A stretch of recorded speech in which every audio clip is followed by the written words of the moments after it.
Muito bem, leia o texto a seguir. Em 1921, o problema nacional central era o da recuperação econômica. O índice de desespero do país é eloquente.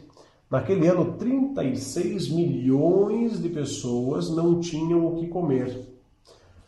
Nas novas e ruinosas condições de paz, o comunismo de guerra revelava-se insuficiente. Era preciso estimular mais efetivamente os mecanismos econômicos da sociedade.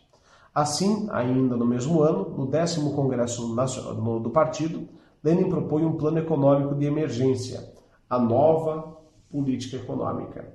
Pois bem, essa nova política econômica ela tem como base o seguinte. Pois bem, eu tenho que chegar aonde? No comunismo. Tá? Para chegar lá, eu estou saindo de um Estado socialista. O que acontece? Puxa, teve comunismo de guerra, teve a Primeira Guerra, que acabou arruinando a economia russa.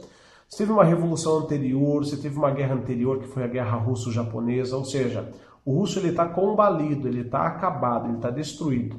O que eu tenho que fazer então? Vou implantar o socialismo num país quebrado? Não vou ter nem sequer como diminuir as desigualdades sociais. Está todo mundo aí, no caso, em crise. Então, o que eu tenho que fazer? O Lenin acaba inteligentemente voltando um pouquinho no passado e estabelecendo as bases do capitalismo, de uma economia de mercado, para justamente gerar gordura, gerar excedente, gerar estoque, de certa maneira. Para quê? Para ter o que dividir depois. A partir daí, você consegue voltar para cá e estabelecer isso aqui, a volta ao socialismo, para aí avançar em direção ao comunismo. Tá? Lógico que esse segundo passo nunca foi dado, porém, a ideia do Lenin era a seguinte, dar um passo atrás para dar 2 passos à frente. A ideia é boa, não foi utilizada, não foi colocada em prática. Sobre a chamada nova política econômica, é correto afirmar que, na letra A, ela reintroduziu práticas de exploração econômica anteriores à Revolução Russa de 17, que se traduziram num abandono temporário de todas as transformações socialistas já feitas e um retorno ao capitalismo. Cuidado, cuidado, cuidado com essa palavrinha aqui. Quando você tem todas, todos, ou o contrário, nenhum, nenhuma, você tem que ficar muito atento, porque nem sempre acontece isso.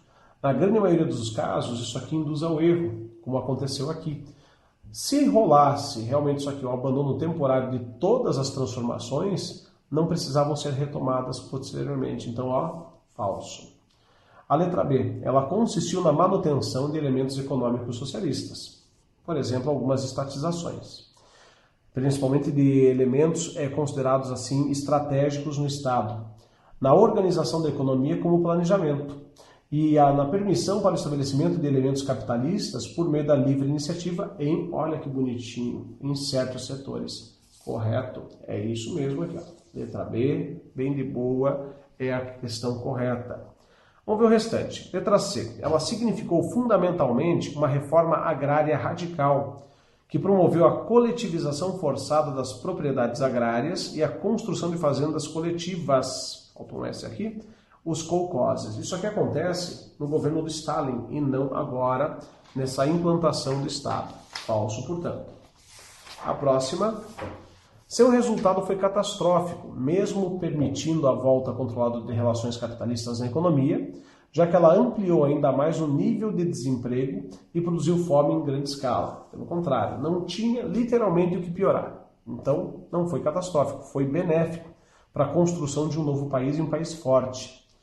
Ela significou, com a abertura para o capitalismo, um aumento substancial da produção industrial, mas, ao mesmo tempo, por ter retirado todos os incentivos anteriormente concedidos à produção agrícola, foi a razão da ruína do campo. Também não. Acontece, inclusive, essa ruína do campo? Sim, mas por crises exteriores e não internas do processo de implantação do socialismo. Falso, portanto, a letra E.